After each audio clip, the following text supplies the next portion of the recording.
की potential energy की, that if it is a point charge then point mass, then the potential at point P is given by minus gm by r, and electric potential gravitational field intensity is given by gm by r square. It is a scalar quantity, it is a vector quantity. It is a vector quantity. Wherever you have to find the, अगर आपके पास एक point mass है, आपको किसी point पर उसकी वजह से पोटेंशियल निकालना है, there you can assume the 1 kg mass, उस पर जो फोर्स लगेगा वो क्या होता था, gravitational field intensity GM by R square, और उसकी वजह से वहां जो पोटेंशियल होगा वो होता था माइनस जीएम बाय आर। दूसरा फॉर्मूला हमने पढ़ा था कि अगर एक ये एम है, यहाँ पर अगर कैपिटल एम है, तो इन दोनों के बीच में पोटेंशियल एनर्जी होगी minus G M M by R, minus G M one M two by R. तो पोटेंशियल एनर्जी का फॉर्मूला क्या था बच्चे, minus G M one M two by R. तो what is the relation between potential energy and potential, potential energy और potential में क्या relation था? You can see relation between potential energy and potential. बच्चे ये minus G M by are, ये तो potential था ना, तो U is equal to M mass into potential, ठीक है, mass into potential.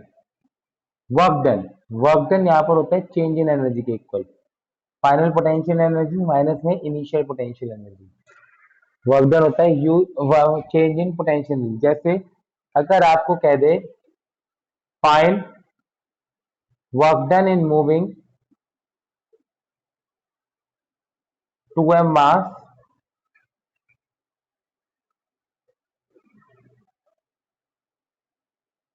From A to B in figure, बच्चे it is a square given to you and you are willing to move a 2m mass, you are moving a 2m mass from A to B, you are moving a 2m mass from A to B, but a 3m mass is fixed over here, it is fixed, and आप 2m मास को यहां से यहां ले गए, irrespective of path, आपको नहीं पता किस पाथ से ले गए लेकिन ले गए, तो बच्चे वर्क डन कितना हो जाएगा, फाइनल पोटेंशियल एनर्जी माइनस में initial potential energy. Initially 2m mass is here, finally 2m has moved to the point B, finally the charged mass 2m has moved to the point B, तो final potential in दोनों fix और B के बीच की कितनी हो जाएगी, minus G M one M two by R, let this distance to X, minus में minus G M one M two 3m 2m by X, that is equal to 0, that is equal to 0।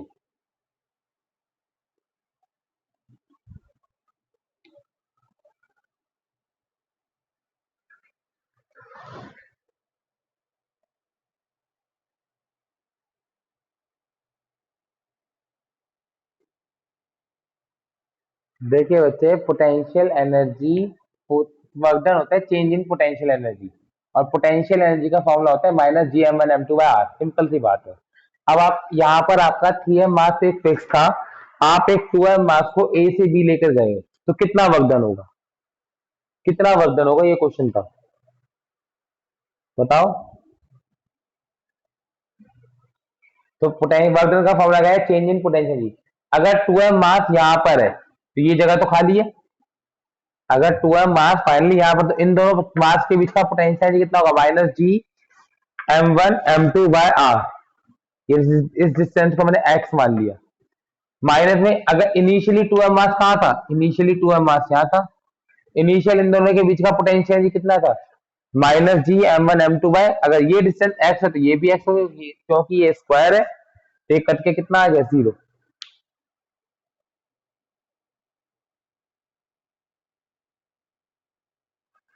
क्या बच्चे, क्योंकि 2m वाला पहले A पर था ना, जब भी जहां भी दो मास होंगे वहां पर पोटेंशियल एनर्जी माइनस Gm1m2r रहेगी। तो इनिशियली देखो 3m वाला तो हमेशा ही रहेगा, इनिशियली 2m वाला ए पोजीशन पे था, तो इनिशियल पोटेंशियल एनर्जी भी माइनस Gm1m2r आएगा और फाइनली माइनस Gm1m2r ही रहेगा।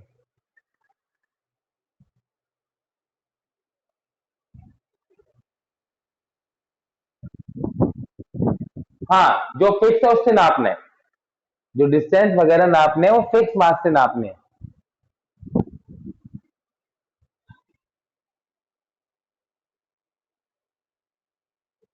ओरिजिन से 3m से, 3m वाला मास फिक्स है ना,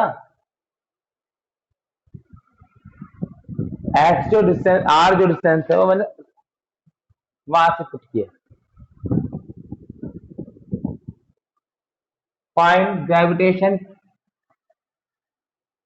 field intensity at point P.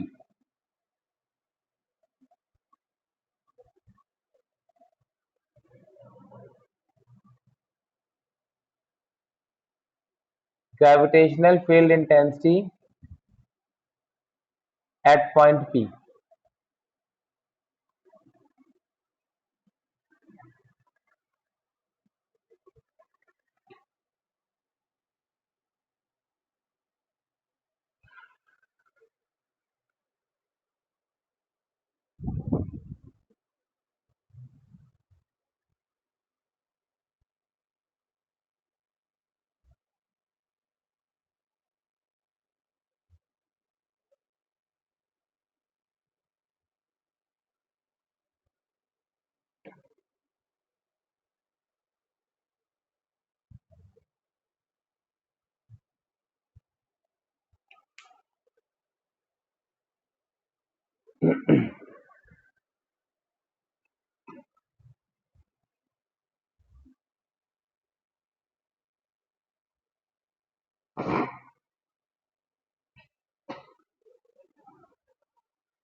बिल्कुल।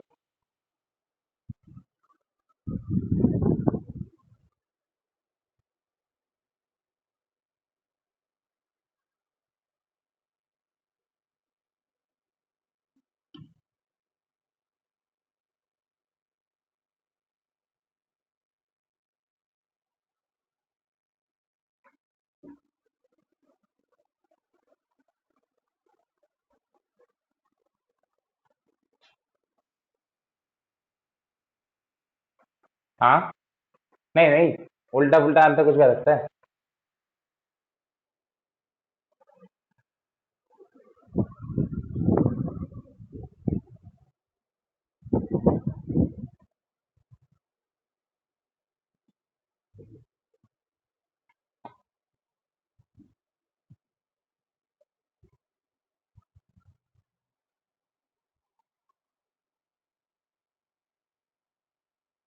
हाँ तो आने दो, कोई बात नहीं।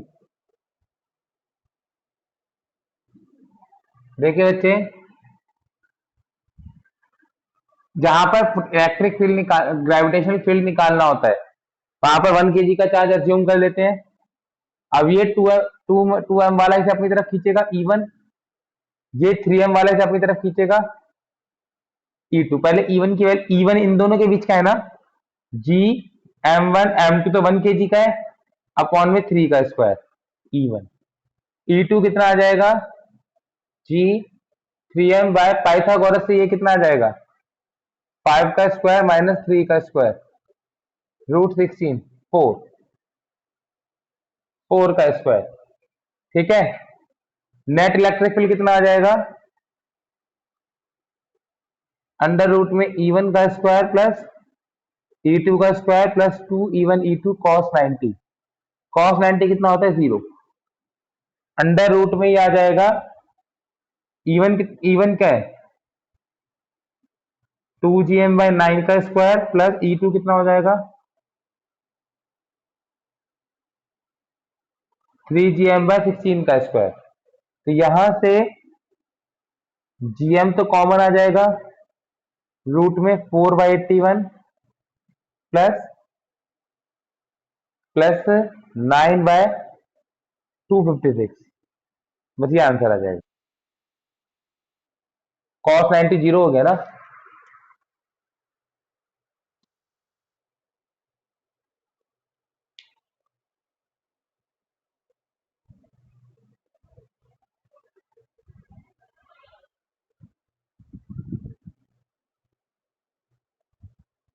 ठीक है, इतने न्यूटन पर केजी।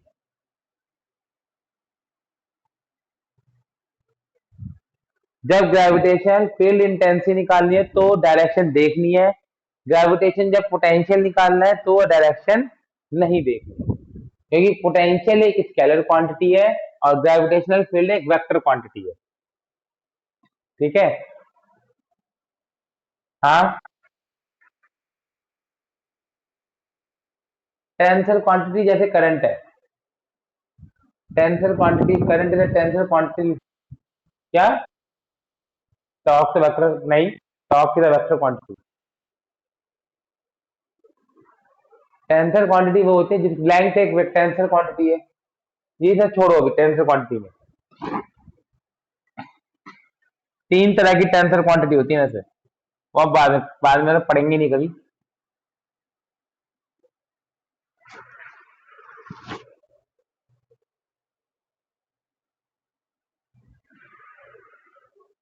फाइंड, देखो तीन बातें याद रखो। नहीं, क्वेश्चन ही है, एनसीईआरटी का क्वेश्चन है। पोटेंशियल एनर्जी ऑफ सिस्टम का मतलब होता है work done in making system.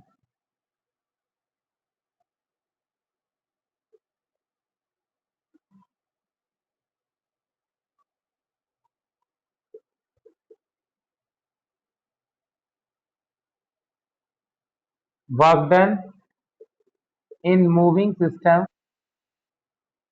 Making system.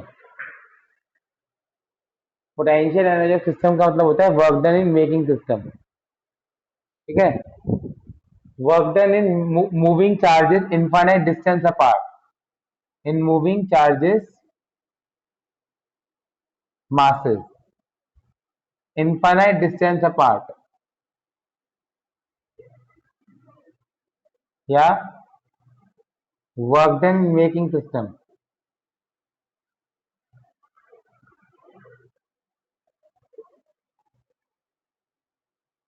ये होता है minus of potential energy of system.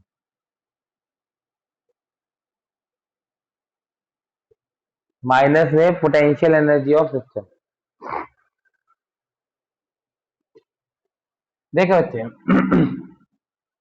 Question है एनसीईआरटी का क्वेश्चन है कि बार बार question, work done in moving masses infinite distance apart या work done in breaking system. देखिए बच्चे, आपसे क्वेश्चन कैसे पूछ सकते हैं, पहले क्वेश्चन समझो। क्वेश्चन एनसीईआरटी में फाइंड पोटेंशियल एनर्जी, तीन पार्ट है। Find first potential energy of system, second potential at center, third work done in placing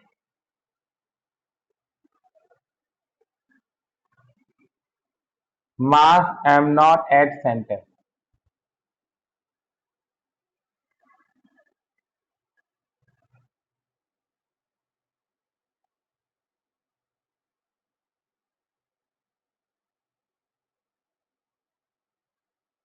ये मासेस है,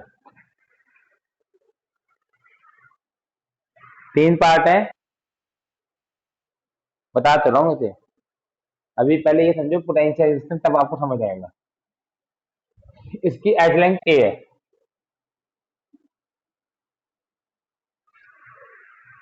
हाउ टू स्टार्ट दिस, देखो बच्चे,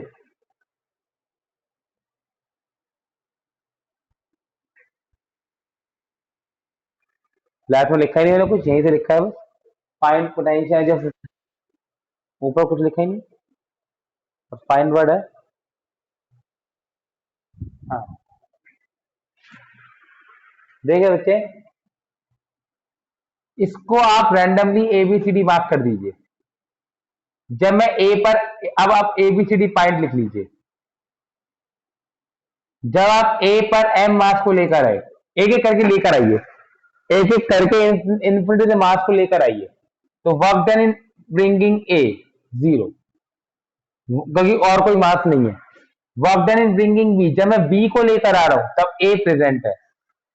जब मैं बी को लेके आ रहा हूं तो ए प्रेजेंट है। इन दोनों के बीच का पोटेंशियल एनर्जी कितना हो जाएगा? Minus G M one M two by A. जब मैं सी को लेकर आ रहा हूं तो ए और बी दोनों प्रेजेंट है, तो बी की वजह से कितना होगा? बी की वजह minus G M three M by A, plus minus A की वजह से कितना होगा? G M three M by Pythagoras से ए रूट टू। जब आप डी पॉइंट पर टू एम लेकर आओगे, जब आप डी पर लेकर आ रहे हो तो ए भी है, बी भी है, सी भी है। ए की वजह से कितना होगा? Minus G M two M by A. C की वजह से कितना होगा? माइनस जी एम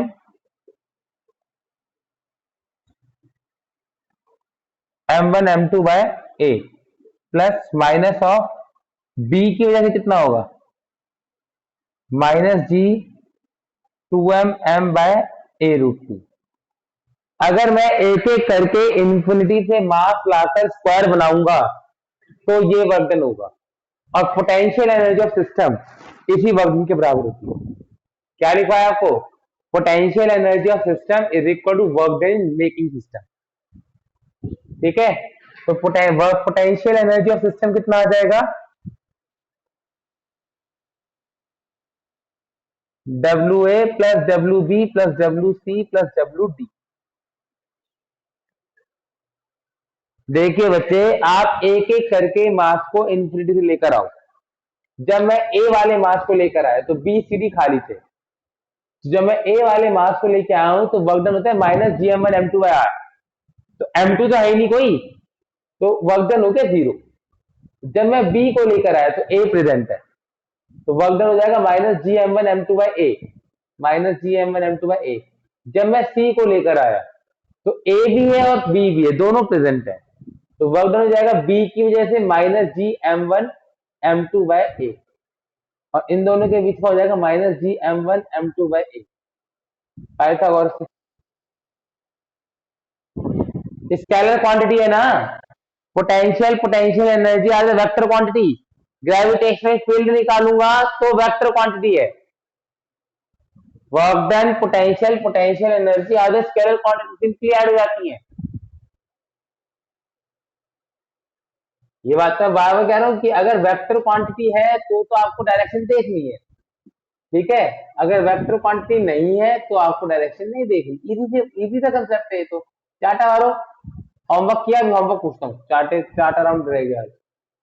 ठीक है, फिर जब आप डी को लेकर आए तो ए बी सी तीनों प्रेजेंट है। ए की वजह से minus G M one M two by R, इन दोनों की वजह से minus G M one M two by R, और इसकी वजह से minus G M one M two by are.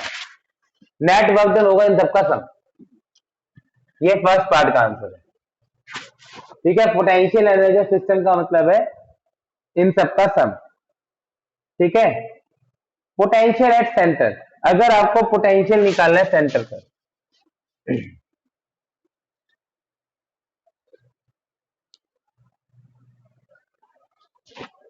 जहां पर पोटेंशियल निकालना होता है वहां पर कितने केजी का चार्ज अज्यूम का मास अज्यूम कर लेते हो? 1 kg का। इसको X X X X M M three M two M, ये ओ पॉइंट है, ये A B C D, A B C D. Potential at O हो जाएगा, ओ पर ए की क्या बच्चे?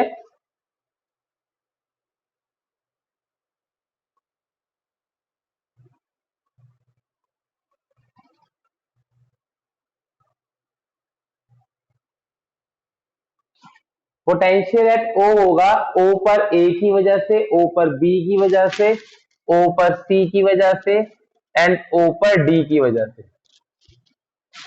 ओ पर ए की वजह से, ओ पर बी की वजह से, ओ पर सी की वजह से, ओ पर डी की वजह से। ए की वजह से कितना होगा minus G M M two, तो जहां पर 1 kg का मान लेंगे, जहां पोटेंशियल और फील्ड ग्रेविटेशनल फील्ड निकालनी होती है वहां पर मास 1 kg का होता है। जहां पर ग्रेविटेशन पोटेंशियल और पोटेंशियल ग्रेविटेशन फील्ड निकालनी होती है वहां पर मास कितने केजी का assume होता है 1 kg का। अदरवाइज पोटेंशियल एनर्जी या फोर्स में दो मास होते हैं, minus G M M two by R लगते हैं, है ना। तो minus G M by X, ये सारे की वजह से यही आएगा, minus G M by X, minus G M by X, minus G M by, तो ये आ जाएगा -4 G M by, -4 G M by. ठीक है, क्योंकि तारों से दूरी सेम है ना, मास अलग अलग है, वो मैंने मास की वैल्यू अलग अलग नहीं करी। बी की वजह से -gm/, सी की वजह से -g3m/, और -g2m/, है ना, तो -7gm/, ये आंसर है। 3 4 5, हाँ -7gm/। ठीक है,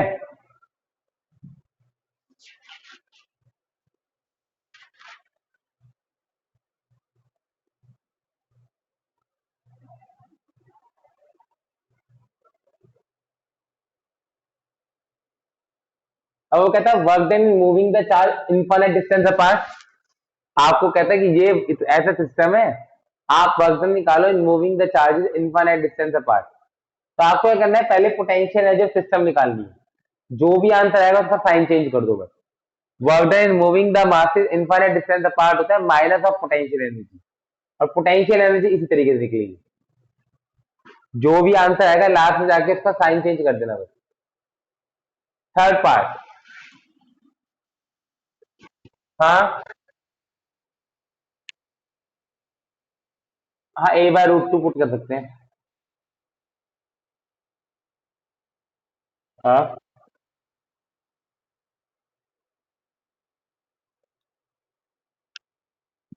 हाँ, बोलो।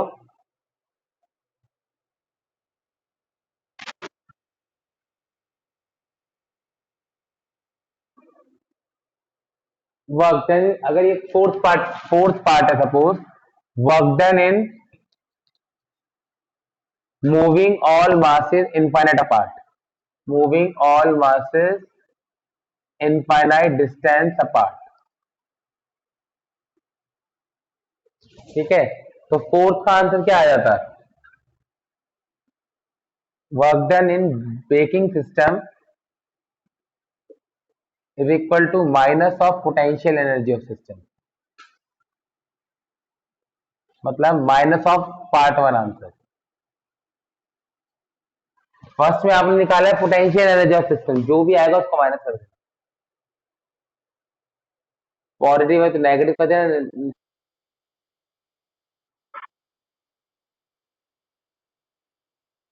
हाँ, ये तो लिखा स्लैश डाल के लिखा ना, ये दोनों एक कोई चीज है। हाँ,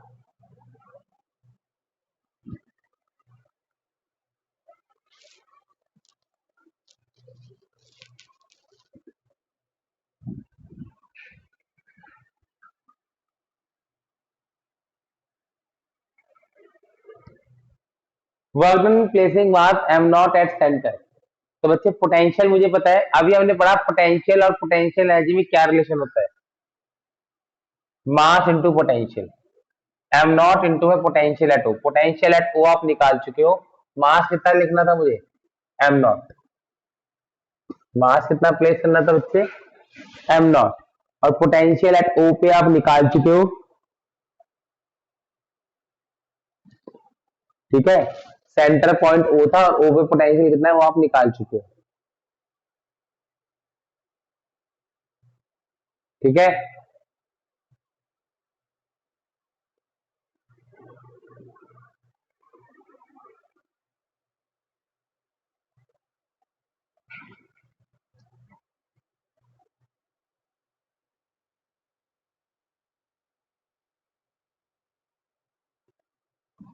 थर्ड पार्ट में कह रहा था work done in placing mass am not at centre, कि अगर मैं स्क्वायर के सेंटर पे एक एम नॉट मास और रखूंगा तो कितना वर्क डन करना पड़ेगा। ठीक है, तो मैं सेंटर पे वोल्टेज तो निकाल चुका हूँ, पोटेंशियल। सेकेंड पार्ट में क्या निकाला है मैंने, पोटेंशियल एट सेंटर निकाला है या नहीं निकाला। और अभी मैंने रिलेशन निकाला था पोटेंशियल एनर्जी, और पोटेंशियल में रिलेशन होता है मास इंटू वोल्टेज, मास इंटू पोटेंशियल। अभी हमने फॉर्मूला लिखा है, सेकेंड फॉर्मूला लिखा है, relation between potential energy and potential, mass into voltage. तो सेंटर पे कितना मास रखना है, एम नॉट। सेंटर पे वोल्टेज कितनी थी, जो सेकंड का आंसर है। तो अब अगर आप सेकंड के आंसर को एम नॉट से मल्टीप्लाई कर दोगे तो पोटेंशियल एनर्जी सेंटर आ जाएगी।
क्वेश्चन लिखे बच्चे,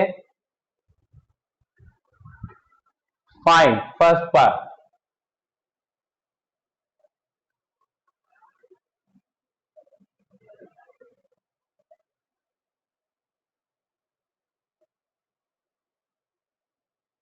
find gravitation field potential at centre O. एक इक्विलेटरल ट्रायंगल गिवन है, this an equilateral triangle, you have to find the gravitational field intensity at O.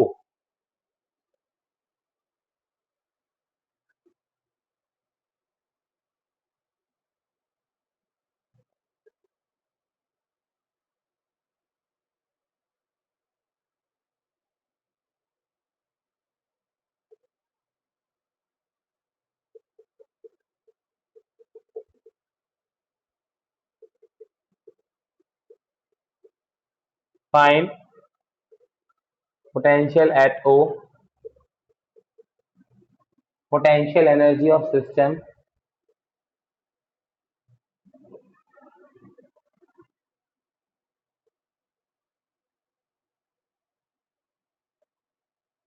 O, work done in disintegrating the system, work done in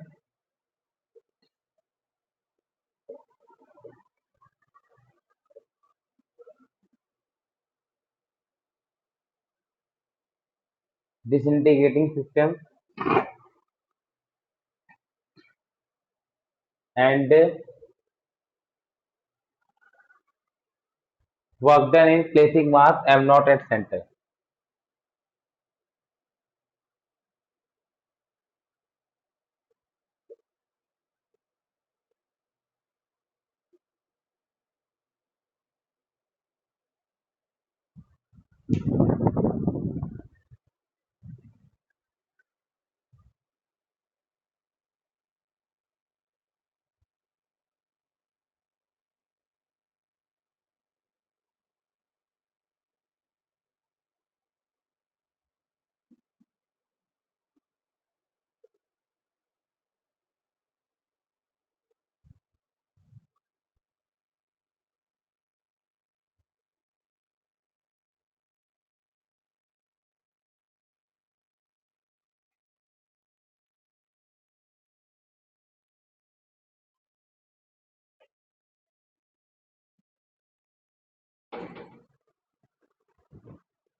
हाँ।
निकालो जल्दी।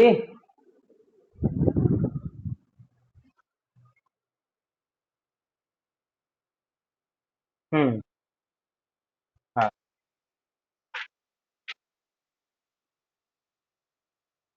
हम्म।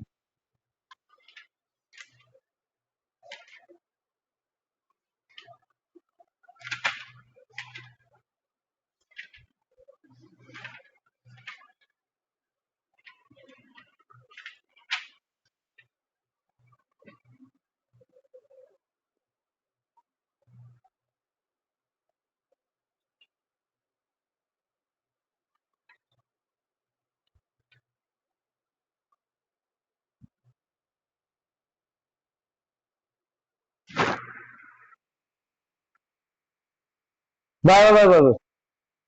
अरे मैं कराऊंगा, रुक जाओ। ऐसे बात करो तो।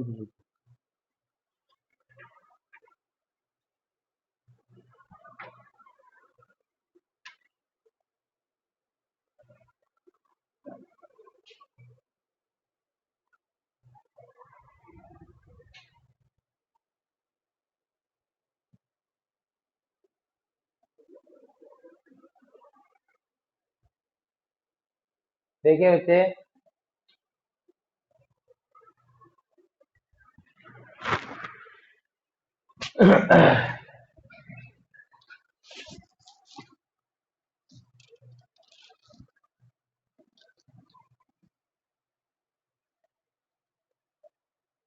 एम ओ, ये एक्स है, ये 30 है, ये a/2 cos 30 आ जाएगा बेस अपॉन हाइपोटेन्यूज। cos 30 होता है √3/2। एक्स की वैल्यू आ गई a/√3। ठीक है, अब पहला पार्ट, फील्ड इंटेंसिटी एट ओ। देखिए हर जगह एम मास था, तो सेंटर वाले पॉइंट को हर पॉइंट अपनी तरफ खींचेगा। Gravitational field is a vector quantity, आपको डायरेक्शन लेनी पड़ेगी। Gravitational field is a vector quantity, आपको डायरेक्शन लेनी पड़ेगी। ठीक है, E1 कितना है, gm/x², E2 भी इतना ही होगा, E3 भी इतना ही होगा। तो बेसिकली आपके पास एक E1 यहाँ पर है, E3 यहाँ पर है, E2 यहाँ पर है।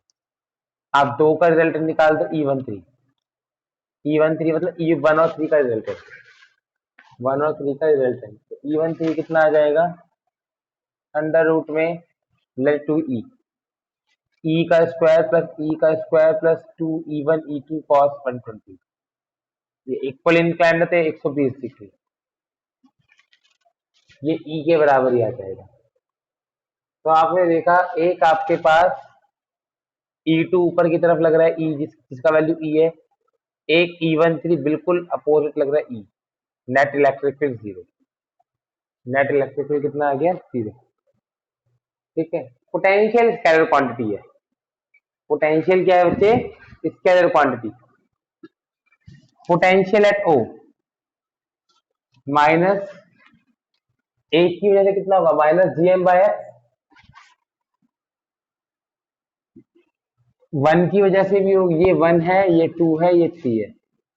1 की वजह से होगा -gm/x, 2 की वजह से भी यही होगा, 3 की वजह से भी होगा। लेकिन जो नेट पोटेंशियल होगा वो V1 plus V2 plus V3 तीनों की वजह से होगा। स्केलर क्वांटिटी सिंपल ऐड हो जाएंगे।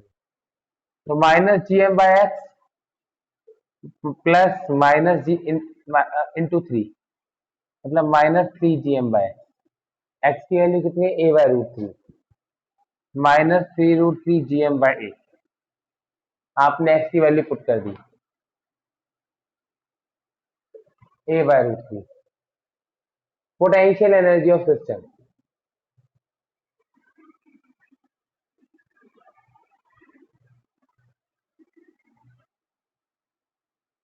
किसके बराबर होगा, work done in bringing A plus work done in bringing B plus work done in bringing सी।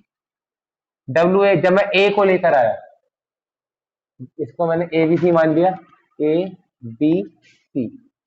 जब मैं ए को लेकर आया तो कोई और चार्ज नहीं होगा, मास नहीं होगा। Work done in bringing A 0। जब मैं बी को लेकर आया तो ए था -gmm/a, और जब मैं सी को लेकर आया तो ए और बी दोनों थे। जब मैं सी को लेकर आया हूं तो ए और बी दोनों थे। तो work done in bringing C is equal to -gmm/a into 2, क्योंकि दोनों की वजह से -gmm/a ही होगा। तो नेट वर्क डन आपका ऐड करके आ जाएगा। Work done in disintegrating the system, क्योंकि जब मैं ए को लेकर आया तो कोई और पार्टिकल नहीं है, एक एक करके तो लाना है। पहले मैं ए को लेके आया सबसे पहले, तो और कोई मास नहीं था। जब बी को लेकर आया तो ए था, पहले ए को लेकर आया तो दूसरा मास नहीं है। जब बी को लेकर आया तो ए था। इन दोनों के बीच का पोटेंशियल -gm1m2/r। जब आप सी को लेकर आए तो ए और बी दोनों थे, इन दोनों के बीच के पोटेंशियल एनर्जी -gm1m2/r, दोनों के लिए। ठीक है,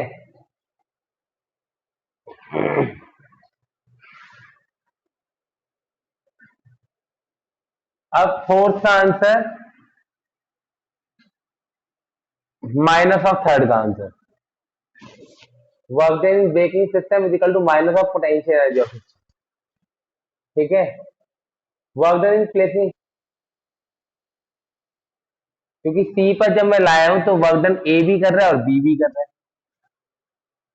ए की वजह से -gmm/a और बी की वजह से -gmm/a, इसलिए इंटू 2। फोर्थ का आंसर माइनस और थर्ड का आंसर, फोर्थ का आंसर माइनस ऑफ थर्ड का आंसर, ठीक है। फिफ्थ का आंसर वर्क डन, हाँ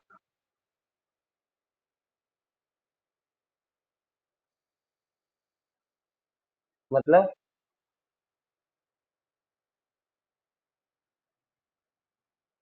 इंटू टू तभी तो करा है। ये work done in bringing C because of A, work done in bringing C because of B कितना होगा minus G M M by A. तो मैंने इसको एक साथ इंटू टू कर दिया था बस, दो बार अलग अलग ना लिख के इंटू टू कर दिया था, बात तो एक ही है।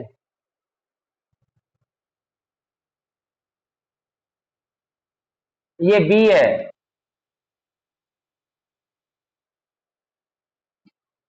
फिफ्थ में प्लेसिंग मास एम नॉट, तो पोटेंशियल आ जाएगी एम नॉट इंटू में पोटेंशियल एट जीरो। पोटेंशियल अब थर्ड का आंसर निकाल चुके हो, ओ पे कितना पोटेंशियल है, उसको मास से मल्टीप्लाई कर दो, आपकी पोटेंशियल आ जाएगी।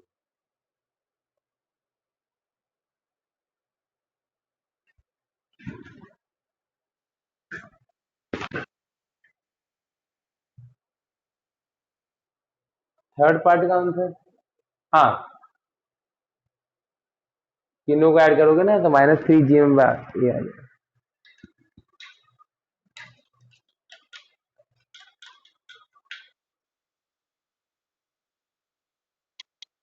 हाँ हाँ,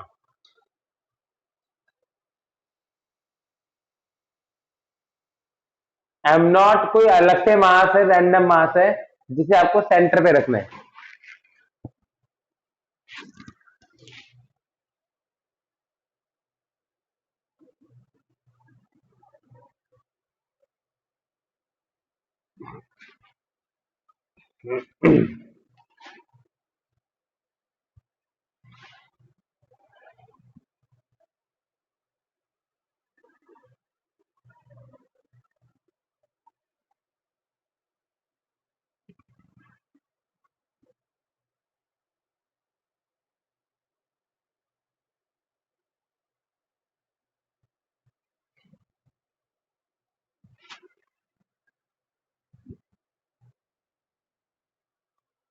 वो तो शुरू हुआ है,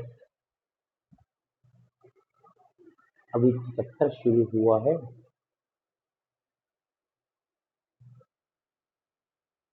नहीं,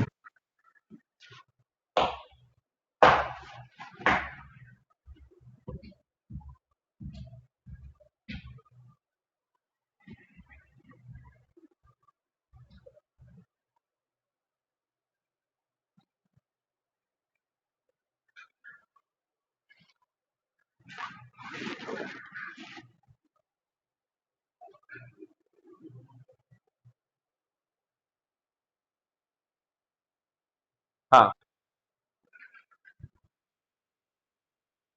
बस जितना हमने पढ़ा है वो मैकेनिक्स है अभी तक, मैकेनिक्स पार्ट वन। हाँ अब मैकेनिक्स पार्ट टू आ जाएगा, तो जिसमें अभी तो सॉलिड की मैकेनिक्स है, अब फ्लूइड मैकेनिक्स आ जाएगा।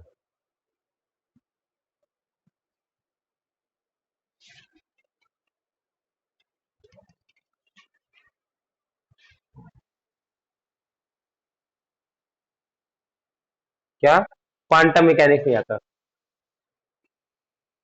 नहीं, देखो बच्चे,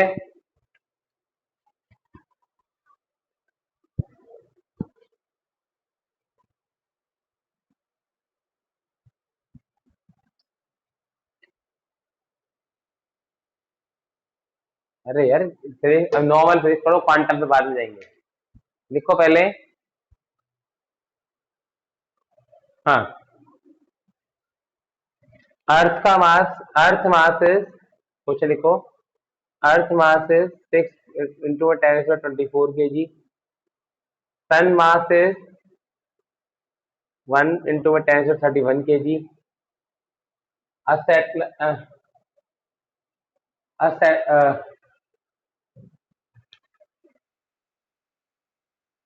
a satellite is projected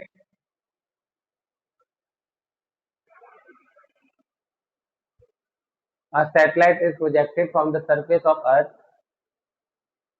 A satellite is projected from surface of Earth. Find the distance up at which the gravitational force will become zero. Find the distance from the center of Earth where the gravitational force will become zero. अर्थ से सूरज की तरफ एक satellite फेंकी गई है, rocket चलाया गया है. कितनी दूर जाकर उस पर नेट फोर्स जीरो हो जाएगी.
बच्चे अर्थ है,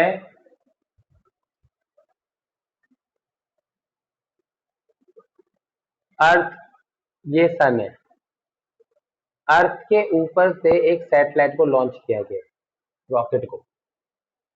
रास्ते में उसे, ये कोई रैंडम पोजीशन है एक्स, उसे अर्थ भी खींच रही है. फोर्स ऑन रॉकेट, ये रॉकेट है ना. Force on rocket due to earth, और ये सन भी खींच रहा है. तो ऐसा हो सकता है कि दोनों फोर्स बराबर हो जाए, नेट फोर्स जीरो हो जाए. तो ऐसा कितनी डिस्टेंस पर होगा, वो डिस्टेंस निकालने के लिए कहा गया. तो आपको पता होना चाहिए कि अर्थ और सन के सेंटर के बीच की दूरी 1 AU है, 1.5 इंटू 10⁻11 मीटर. ये आपने मान लिया सपोज x इंटू 10⁻11 मीटर. ये कितना बचा डिस्टेंस?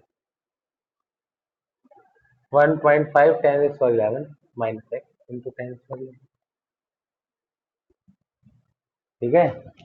तो for net force at satellite to is zero, for net force on rocket to be zero. Rocket का मास मैंने सपोज स्मॉल m मान लिया. ठीक है.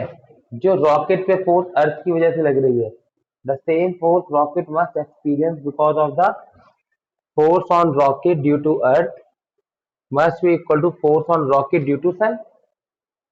ठीक है.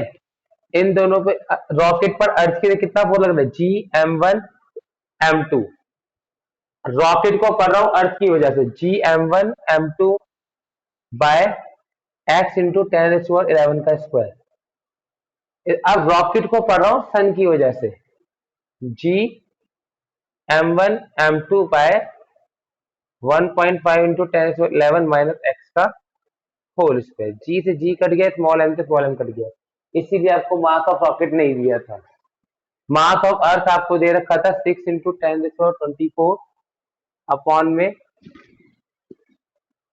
x इंटू 10⁻11 का square is equal to mass of sun 10 into 10⁻31 upon 1.5 into 10⁻11 minus x into में 10⁻11 का स्क्वायर. 10⁻11 से 10⁻11 कट गया, ये बच गया √6 इंटू 10⁻12 अपॉन x का स्क्वायर. पूरे का स्क्वायर आ गया इज इक्वल टू √10. इसको आप लिख सकते हो 10 इंटू 10 का 30 अपॉन में 1.5 माइनस x का स्क्वायर. √6 इंटू 10⁻12